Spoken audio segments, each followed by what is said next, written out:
మనం ఈ మధ్య ఇక్కడ చూసాం కదా, మన ఎస్పీ గారు, డిఐజీ అశోక్ గారు, ఇప్పుడు ఐజీ అయిపోయినట్టున్నారు, వారు మన పోలీసులు అందరూ కలిసి వెళ్ళి అడావిడిగా ఆటో నగర్లో ఒకళ్ళ మీద కాల్ చేశారు కదా, దూరేసేసి గబగబా. ఆ స్థాయిలో ఈ అమ్మాయి కలెక్టర్ ఆఫీస్కి ఒక నక్సలైట్ ఛత్తీస్గఢ్ నుంచి ఎక్కడి నుంచి ఇక్కడికి వచ్చేసినట్టుగా వచ్చి గబాలను అమ్మాయిని 10 మంది పోలీసులు వచ్చి ఎత్తి లోపల వేసుకుని అసలు సెకండ్స్లో ఆ జీవి వెళ్ళిపోయింది ఇక్కడి నుంచి. తల్లెంపడ పడుతుంది, అయ్యా అమ్మాయి మా అమ్మాయి ఎందుకు ఎత్తుకెళ్తున్నారు. కలెక్టర్ గారు అప్పు చెప్పిన శ్రీనివాసరావు గారు కూడా బులుగు రిబ్బను 3 నక్షత్రాలు శ్రీనివాసరావు, ఆయన కూడా క్విక్ మేము మాట్లాడట్లా, చిద్దిలాసంగా నవ్వుతున్నాడు. కలెక్టర్ గారు, బాలాజీ గారు వినండి, ఇదంతా మీ కలెక్టరేట్లో మీకు ఫిర్యాదు చేయడానికి వస్తే ఏం జరుగుతుందో ఒకసారి వినండి. ఒకసారి మీకు ఎంత మర్యాద ఇస్తున్నారో పోలీస్ డిపార్ట్మెంట్, మీరు పక్కన కూర్చోబెట్టుకున్న పోలీస్ ఆఫీసర్లు ఏ రకంగా మర్యాద ఇస్తున్నారు, ఈ రాష్ట్రంలో దళితులకు ఏ రకమైనటువంటి రక్షణ లేదా న్యాయం జరుగుతుందో వినండి బాలాజీ గారు. కొంచెం ఎత్తుకెళ్ళిపోయి గుడివాడ హాస్పిటల్కి తీసుకెళ్ళి అక్కడి నుంచి కోర్టుకు తీసుకెళ్ళి ప్రొడ్యూస్ చేశారు. ఏంటంటే ఆ అమ్మాయి పామరు పోలీస్ స్టేషన్లో హోంగార్డు కోటేశ్వరమ్మని హత్యాయత్నం చేసిందంట, చంపైపోయినట్టుగా కేసు పెట్టారు. పాపం కాదా ఇది? ఎస్పీ గారు సార్ చూడండి, మీరు నవయువకులు, మీ నాయకత్వంలో పామరులో సుభాకర్ అనే సిఐ, భాస్కర్ అనే సబ్ ఇన్స్పెక్టర్ కోటేశ్వరమ్మని పావుగా పెట్టుకుని ఏ రకంగా డ్రామా నడిపారు చూడండి ఒకసారి. కావాలంటే ఇవన్నీ మీ స్టేషన్ ఫుటేజీలు తెప్పించుకోండి, సార్. ఇది అన్యాయం కాదా? చివరికి కోర్టులో కూడా బతిమాలి చివరికి కాళ్ళు పట్టుకుని ఈ అమ్మాయికి రిమాండ్ వేయించారు.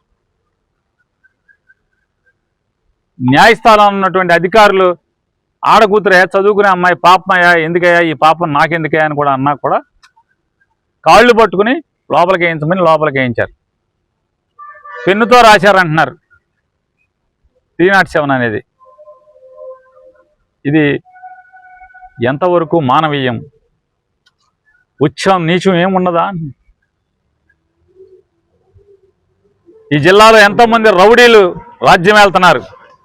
పచ్చ చొక్కా రౌడీలు, తెలుగుదేశం రౌడీలు, జనసేన రౌడీలు రాజ్యం వెళ్తున్నారు, దుర్మార్గాలు చేస్తారు, పోలీసులను కొడుతున్నారు.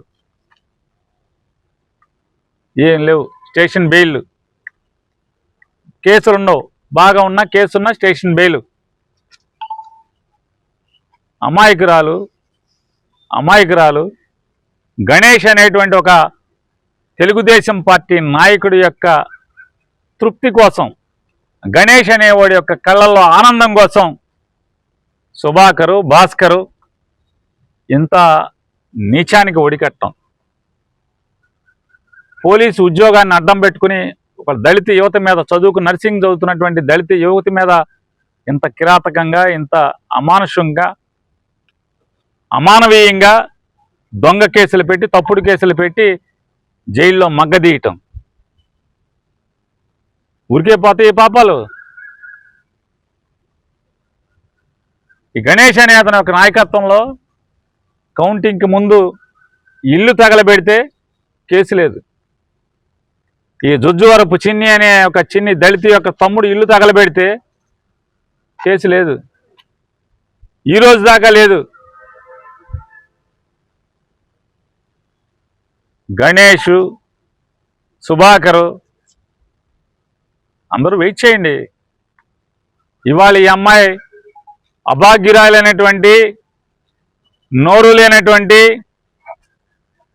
ఒక దళితులకి రిజర్వ్ కాబడినటువంటి ఎమ్మెల్యే గెలిచిన నియోజకవర్గంలో ఒక దళితురాలు యొక్క పరిస్థితి ఈ రకమైన దయనీయంగా ఉందంటే, చంద్రబాబు నాయుడు గారు నీ ప్రభుత్వం ఎంత దిగజారి ప్రవర్తిస్తుందో, కుక్కల చింపిన విస్తరైందో, ఆఖరికి నీ చేతుల్లో వ్యవస్థ లేక మీ బతుకు ప్రజలు మిమ్మల్ని కక్ష కట్టి ఏ రకంగా మిమ్మల్ని చిత్రవద చేయడానికి సిద్ధంగా ఉంటారో, మీ ఎమ్మెల్యేలు, మీ కార్యకర్తలచే తృప్తి కోసం పనిచేస్తున్న పోలీసుల చర్యల వల్ల ప్రజలు ఏ రకంగా తిరగబడతారో చూద్ది. కానీ కంగారులే చంద్రబాబు నాయుడు గారు.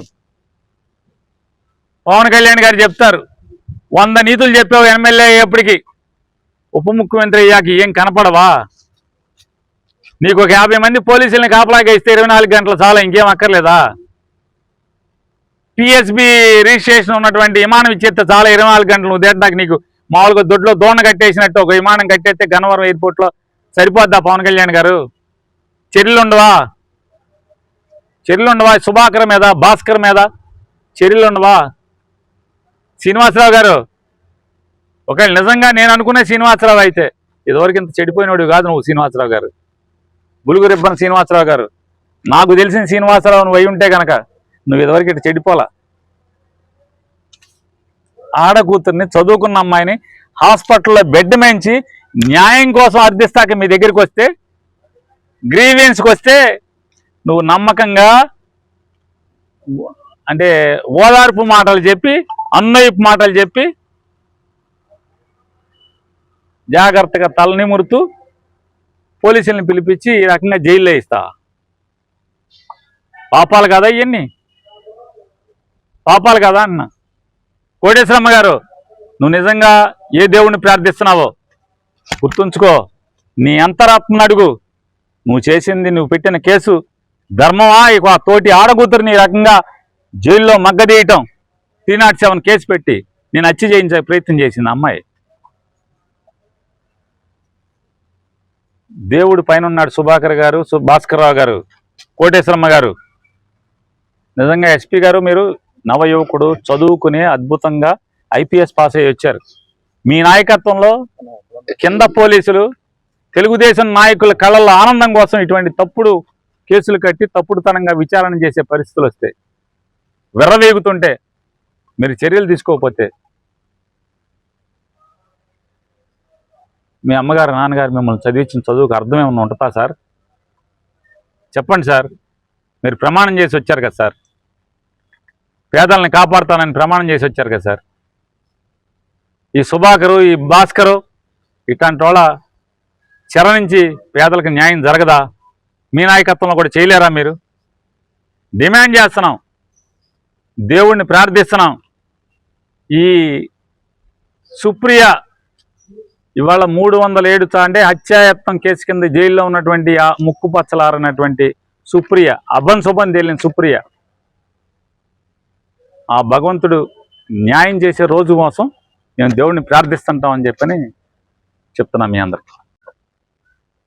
పామర్ అసెంబ్లీ నియోజకవర్గానికి సంబంధించినటువంటి పసుమరు అనేటువంటి గ్రామంలో జుజ్జువరపు చిన్ని, అలాగే చిన్ని కుమార్తె సుప్రియ తమ్ముడు తేజ, ఇలా ముగ్గురు సంబంధించినటువంటి ఒక చిన్న సమస్యతో ఇవాళ అమ్మాయిని 307 పాత సెక్షన్, ఐపీసీ 307 పాత సెక్షన్, ఇప్పుడు బిఎన్ఎస్ 109 అది చెప్తున్నారు.